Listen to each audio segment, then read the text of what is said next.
Your brain is the most powerful weapon in the world. Once you put away your phones, computers, and all the technology we have nowadays, which is great and keeps us up to date, you'll realize your brain is all you have when you're going through tough times.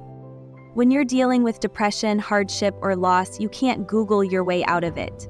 You're alone. Sure, you might have a therapist or a best friend, but there are 24 hours in a day when it's just you and your brain. Your brain will talk to you in all kinds of ways, trying to control you and pull you into different directions. If you can't control your brain and let it control you, you're lost. You've got to tell your brain where you want to go, how you want to get there, and what you want to do. If you don't take control, it's over. For me, I realized I had to figure out how to make things work. Back then, all I knew was hard work. That's what I kept hearing. You've got to work hard. Nothing gets accomplished without hard work. That has become my greatest reflection in the last 5 years as a software development consultant. When I couldn't understand a paragraph, I'd read it again and again and still not get it. I'd write it out, rewrite it, and repeat until I finally got it. That persistence taught me something. When I couldn't swim, being negatively buoyant, I kept going back to the water. Over and over, I returned. Eventually, I got it. My mind learned that I wouldn't stop, no matter how hard it was. My brain adapted and overcame because it had no other choice. A lot of people say they're trying hard, but your mind knows the truth. It knows when you're lying to yourself.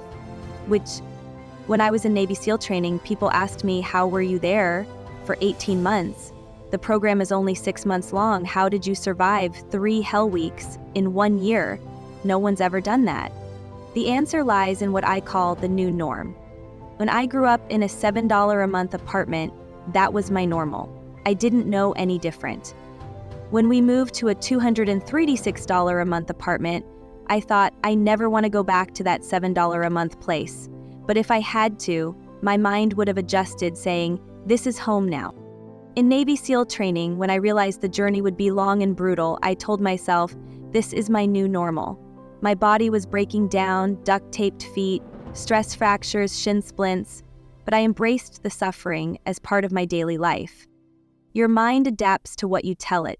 If you normalize hardship, your mind toughens up. It stops seeing pain as an anomaly and starts treating it as just another part of life. That's how I kept going on broken feet and shins. My mind accepted it.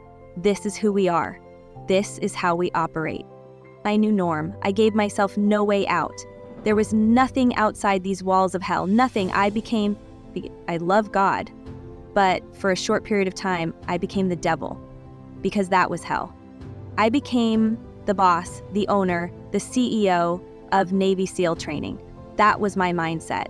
And that's how you get through things. You put yourself in it, you immerse yourself, and you become that.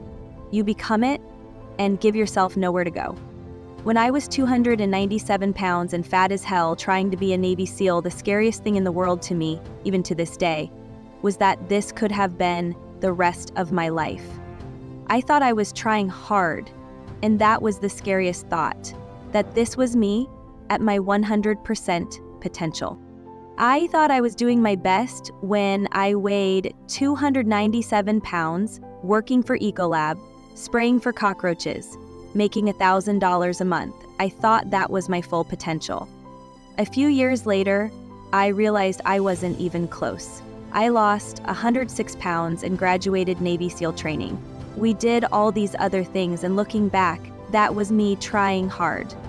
That's why people need to understand what's inside us. We have no idea until we truly start trying hard. And I mean really trying hard, where you're obsessed with the idea that this is your new norm. My new norm became that, wow, this isn't always fun. It's not always meant to be fun. And that's when you know you're really trying hard. People hear my story and think, this guy's sadistic. But I realize how the brain works. I figured it out. I was a scared kid, and that's what gives me so much power. And I had no foundation. And I built this off of just researching the mind. The feeling you get from pushing yourself to your limits is almost like invincibility. You realize you can't do it all the time, but when you need to, you know you can go to a place where you can keep pushing. When you know you can run on broken legs, do things most people can't do but aren't willing to do, that gives you power. This sympathetic nervous system, the fight or flight response, gives you a charge of energy. You feel it when you're up at 3:30 or 4 in the morning, duct taping your feet because they're broken, and you're doing it by yourself. You're about to go through some of the hardest training in the world, while most of the guys around you are healthy, and you're doing it broken. This gives you purpose and validation, and it helps you keep going through the shenanigans of life. You're already at a disadvantage, but you're still there. You can feed into that and tap into that for a lot of power. But if you look at it like, I'm broken, I'm not going to make it, that mindset won't help. Instead, look at it like, I'm broken and I'm still here. I'm fighting and I'm going to find a way through this because I have nowhere else to go. Learning to live in the present and follow the science of the brain can help you overcome anything that you may feel is impossible. That gives you a lot of power when things really start to suck. My brain, and a lot of people's brains, don't go to anger when you're suffering. Your brain doesn't say, I'm angry about this. It says, win. Win right here. Anger goes away when you're suffering because your brain says, we've got to go, we've got to keep moving. That anger doesn't pop up to say, I want to show them, I want to show those people. No, there has to be something deeper, much deeper. It has to be down to the mineral soil of your soul, where nothing can burn you. You can't burn dirt. But you don't find that unless you spend a lot of time with what you want to be in life. I can't give that to you, and you can't give it to someone else. When you find your true passion in life, like I did with my Navy SEAL training, serving my country, and wanting to be someone I could be proud of, that's when you find it. I was so disappointed with myself, so disappointed in what I saw every day.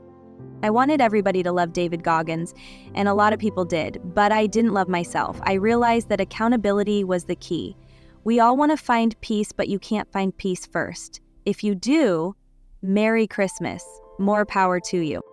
I found peace on the other side of finding myself. No one really finds themselves without going through trials, tribulations, suffering, and accountability. And accountability is suffering. It's being accountable every day for doing right by yourself and the people next to you. It's miserable, it's hard, but you have to pay attention to the smallest details.